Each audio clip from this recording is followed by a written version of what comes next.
지금 가장 뜨거운 이슈만을 골라 핵심만 살펴보는 이슈 따라잡기 시간입니다. 네, 관련 이슈 짚어주기 위해서 부산 카톨릭대 차재원 특임 교수 나오셨습니다. 어서 오세요. 예, 안녕하세요.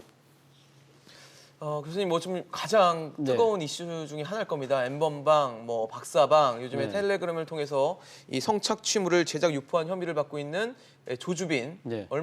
조금 전에 오전 8시에 얼굴이 공개가 됐더라고요. 맞습니다. 오늘 검찰로 송치가 되었죠. 그래서 오늘 이 경찰에서 나오는 모습, 종로경찰서에 이제 수감이 되어 있었는데요. 종로경찰서에서 나와서 지금 화면에 나옵니다만 오늘 검찰로 나가는 모습에서 본인이 얼굴이 공개가 되었습니다. 그러니까 일각에서는 아무리 어제 경찰이 포토라인을 세우고 신상을 공개했지만 본인 스스로 얼굴을 가릴 경우에는 여러 가지 머리로 가린다든지 회피를 한다든지 그럴 경우에는 사실 포토라인 세우는 의미가 상당히 퇴색될 수 있다는 이야기도 있었지만 본인 스스로가 짧게 또 기자들하고 문답을 주고받았고요. 마스크를 아예 쓰고 나오지 않았네요. 마스크를 아예 안 썼습니다. 안 쓰고 그래서 본인 나름대로는 좀 자숙하고 반성하는 모습을 보이겠다는 아마 그런 의지를 아마 내보인 것이 아닐까 생각이 드는데요. 어쨌든 어제 경찰이 이 지금 조주빈에 대해서 신상을 공개하겠다는 결정한 것 자체가 어떻게 보면 상당히 좀 이례적인 결정이라고 할 수 있습니다. 왜냐하면 그동안에는 상당히 살인 등 아주 강력 범죄들 같은 경우만 신상을 공개하고 포토라인을 세웠는데 지금 성범죄자로서는 처음이거든요. 그런데 왜 이런 결정을 하게 되느냐? 이번 사건이 너무 중대하다는 겁니다.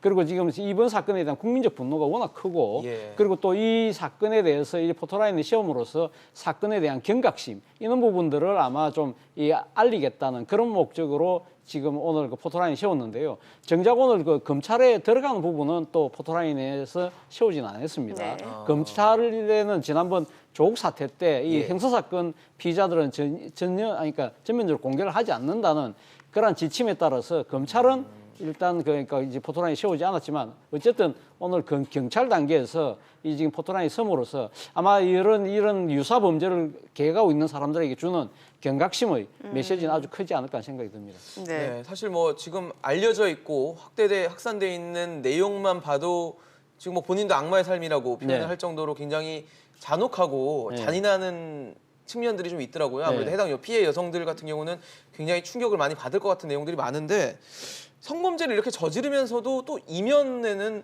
봉사 활동을 했더라고요. 그래서 할 수는 있다고 생각이 드는데 너무 앞뒤가 다르니까 이 간극이 너무 크다 보니까 좀 더 놀라운 상황인 것 같아요. 그래서 지금 이 박사방을 운영한 박사라는 사람의 정체에 대해서 많은 사람들이 궁금해하고 있다가 지금 실제 이 신상이 드러났을 때 이 조주빈 씨를 아는 주변의 지인들이 깜짝 놀랐다고 그래요. 어떻게 이 친구가 이런 짓을 했지? 할 정도로 일상에서는 상당히 티를 안 내고 그리고 2018년부터 상당 기간을 그러니까 지금 장애인하고 미혼모 시설에 봉사활동을 했다고 그래요. 가장 최근 3월 12일도 봉사활동을 했고 그 봉사활동 하는 과정도 나름대로 상당히 성실하고 또 꾸준하게 하는 바람에 올해 초부터는 이 장애인 시설 같은 경우는 팀장으로 그러니까 이렇게 지목을 당할 정도로 상당히 그러니까 이 주위 사람들한테는 아주 지극히 평범하고 나름대로 타인을 위해서 적극적인 삶을 사는 청년으로 그려졌다는 것이죠. 그러나 또 다른 이면의 가려진 이면 속에서는 상당히 그러니까 이 여성들을 상대로 해서 이 지금 성착취물을 그러니까 만들어내고 그걸 이용해서 경제적 이득을 취하는 악마 같은 삶을 본인의 표현대로 그 삶을 살았던 것이죠. 그런 부분들에 대해서 많은 사람들이 놀랐고 이러한 이 젊은이들이 왜 이런 환경 속에 빨리빨리 들을 수밖에 없는가 이 부분에 대해서 우리 사회적으로 다 같이 하는 일종의 각성하는 계기가 돼야 된다는 목소리가 나오는 이유가 바로 거기 있는 것 같습니다. 지금 엠번방 사건에 대한 공분이 커지면서 이제 각 정당에서는 관련 법안들을 서둘러 내놓고 있는데 이미 계류적인 법안 내용도 담겨 있어서 이게 너무 뒷북치는 거 아니냐라는 얘기가 있어요. 그렇죠. 저 디지털 성범죄 부분은 상당히 좀 그러니까 우리 사회에 이슈화된 제기된 것이 꽤 오래전 이야기지 않습니까? 그런데 이런 부분들이 법제화가 제대로 되고 있지 않다. 지금 화면에 나옵니다만 더불어민주당 같은 경우는 이번에 내놓은 것이 이 지금 성착취 영상물 유포자뿐만 아니라 구매자, 그러니까 소유자도 처벌할 수 있게 하는 것이고요. 미래통합당은 촬영 동의에 상관없이 영상을 이용한 협박도 성폭력 처벌 대상에 포함시키겠다. 이 정의당 같은 경우는 이 성범죄 전담 부서를 만들겠다. 그리고 또 국민의당 같은 경우는 지금 그 법 개정을 통해서 디지털 성폭력 촬영물을 재유포시 가중처벌하고 또 국민의당 같은 경우는 거의 지금 성착취물을 이 지금 유통하는데 사용된 플랫폼의 네. 이거 저희 운영업자도 처벌하는 법을 지금 내놓고 있는데요. 예. 사실 지금 이미 국회는 이 유사 법안들이 지금 벌써 지금 올라와 있다는 있군요. 겁니다. 그러니까 표창원 의원이 지금 이야기했던 부분들은 지금 앞서 이야기했던 그 플랫폼을 이용하는 그런 부분들에 대해서 형사 책임을 묻는 법안이 벌써 올라와 있고요. 네. 진선미 의원도 지금 이 촬영물 실제 유포뿐만 아니라 유포를 하겠다는 협박 자체도 처벌하는 법이 돼 있다는 거죠. 그런데 그런 법들이 왜 그러니까 진작 법자가 됐다고 한다면 이러한 범죄를 조금 더 차단하는데 기여를 할 수 있었을 것인데 이 사건이 공론화되니까 유사 법안들이 각 당에서 그냥 뒤늦게 놓는 이러한 그 자체가 바로 뒷북 아니냐. 그리고 또 이 국회에서 이 사건을 놓고 서로 논의하는 과정에서 국회의원들이 보인 낮은 성인지 감수성도 네. 상당히 논란의 대상이 되고 있는데 모 의원 같은 경우는 뭐 젊은 친구들이 그런 거 좀 보고 즐길 수 있는 거 아니냐는 취지의 이야기를 해서 상당한 따가운 질책을 사고 있기도 합니다. 그러게요. 말로 화를 부르는 네. 상황이 아닌가 좀 싶은데 또 다른 얘기 좀 해볼게요. 네. 지금 뭐 개학 연기 코로나19 때문에 개학이 계속 학교 개학 연기되고 있고 뭐 유치원도 지금 네. 열지 못하는 상황인데 그래서 나오는 얘기가 이제 9월 학기제였어요. 네, 예, 예. 9월에 이제 학기를 시작하는 시스템으로 바꿔야 네. 된다는 네. 건데 문재인 대통령이 이 9월 학기제에 대해서는 선을 그었더라고요. 예, 그렇죠. 사실 이 논의 자체는 상당히 오래된 논의입니다. 그러니까 우리나라 같은 경우가 지금 그러니까 3월에 3월 신학기를 하죠. 시작하지 예. 않습니까? 근데 다른 OECD 국가들 중에서 호주는 남반구에 있기 때문에 그렇죠. 조금 다른 경우고 우리하고 같은 위도에 있는 나라들 중에 일본 빼고는 다 지금 9월에 신학기를 그러니까 지금 시작을 하는 해요? 것이죠. 그렇기 때문에 이 지금 우리나라 많은 학생들이 유학을 가지 않습니까? 그렇죠. 이 상당히 이러한 부분들이 이 불일치되는 측면. 그러니까요. 그리고 또 뭐 상사 주재원이나 뭐 다른 목적으로 해외 체류했던 사람들 같은 경우 자녀분들이 자녀들, 네. 한국에 들어오고 또 나가고 할 때의 불일치 이런 부분들이 상당히 문제가 있다. 그리고 봄방학 같은 경우도 애매하게 지금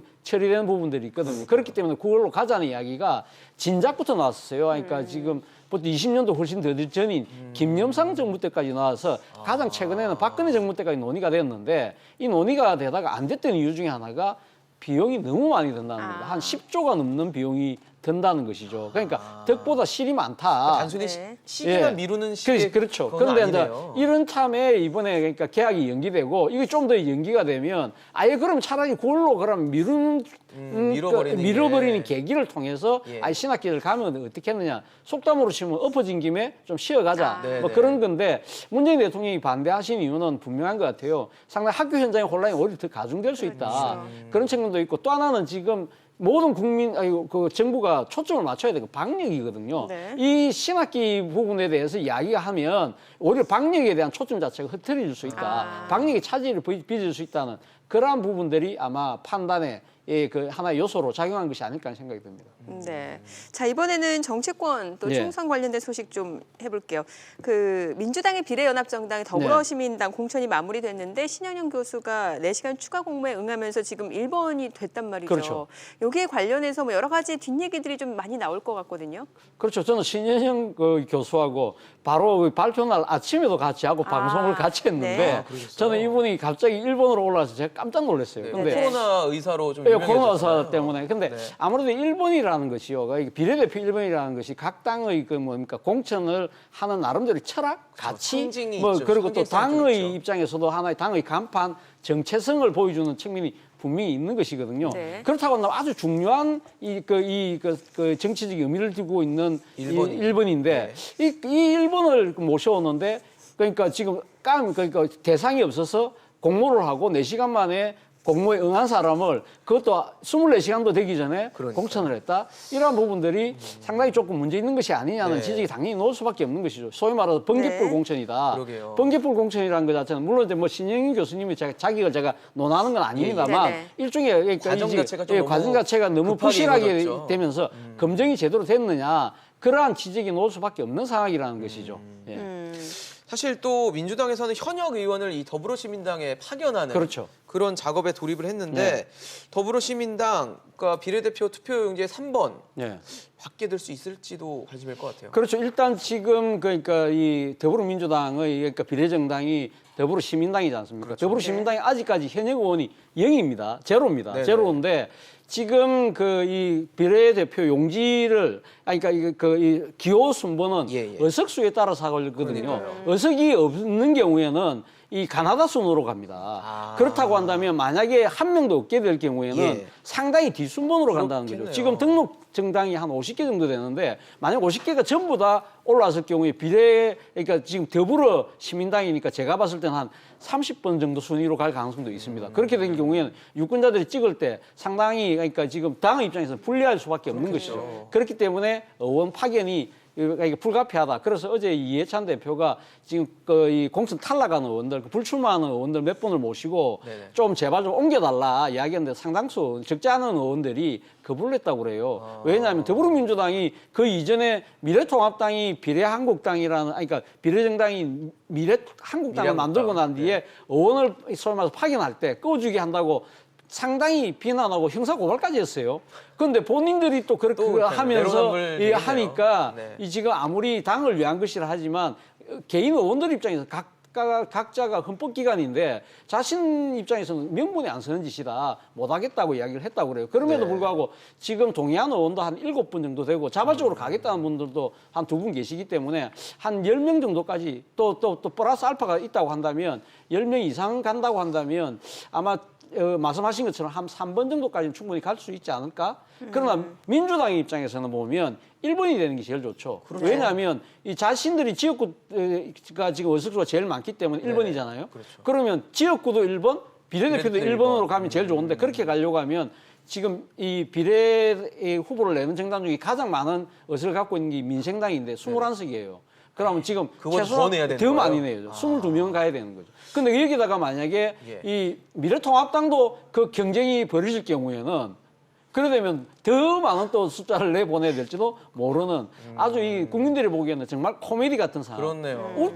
웃고 웃기지만 슬픈 상황. 우픈 그러게요. 상황이 지금 벌어지고 있는 거죠. 네. 사실 지금 뭐 말씀하신 그런 작업들이 네. 벌어지고 경쟁이 벌어지는 것 자체가 이 비례대표 투표용지에서 위칸, 그러니까 그렇죠. 상단에 가장 잘 보이는 곳에 위치를 좀 해보려고 네. 뭔가를 하는 건데 이런 것들이 실제로 선거 결과에도 영향을 줄지가 좀 궁금하거든요. 상당히 영향이 있죠. 왜냐하면 아까 제가 말씀드린 대로 지금 등록 정당이 한 50개 정도 되면 예. 지금 시뮬레이션 결과 지금 투표용지가 66cm라고 그래요. 두루마리 정도 그러네요. 되는 거죠. 말아서 말아서 넣어야겠는데요? 넣어야 되는데 그럼 저 밑에 있다고 한다면 유권자를 찍고 싶어 그 당 찾으러 갈리기가 보통 위를 많이 보시겠죠. 위에 아무래도 집중적으로 유권자분들은. 볼 수밖에 없는 그렇죠. 것이죠. 그러니까 당연히 지금 그러니까 의석을 갖고 있는 정당들 입장에서는 많이 꽂아서 상위로 위로 올리려고 하는 그러한 이 지금 웃지 못할 형태가 벌어질 수밖에 없는 것이죠. 네. 예. 자, 그리고 미래통합당 공천에서 탈락했던 민경욱 의원이 네. 이제 경선에서 이기면서 본선행 티켓을 이제 손에 거머쥐게 됐는데 네.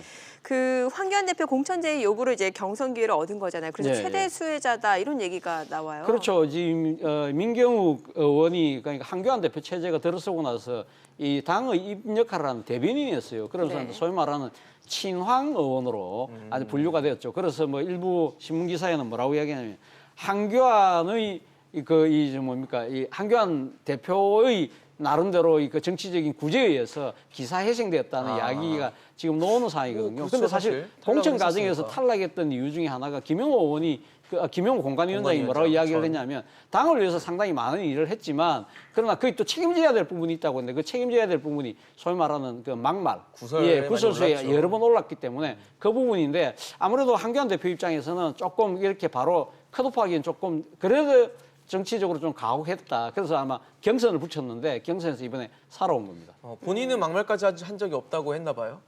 본인 입장에서는 상당히 뭐 막말이 아니라고 하지만 이번에 나름대로 공천이 배제되고 난 뒤에 지나온 4년간 의정 활동을 돌아보는 계기가 되었다고 합니다. 그래서 뭐 앞으로 뭐 국회의원에 본선에 당선될지 안 될지 모르겠지만 당선된다고 한다면 또 어떠한 모습을 보여줄지 많은 유권자들이 아마 지켜보지 않을까 생각이 듭니다. 네, 알겠습니다. 오늘 차재원 교수였습니다. 말씀 잘 들었습니다. 예, 고맙습니다.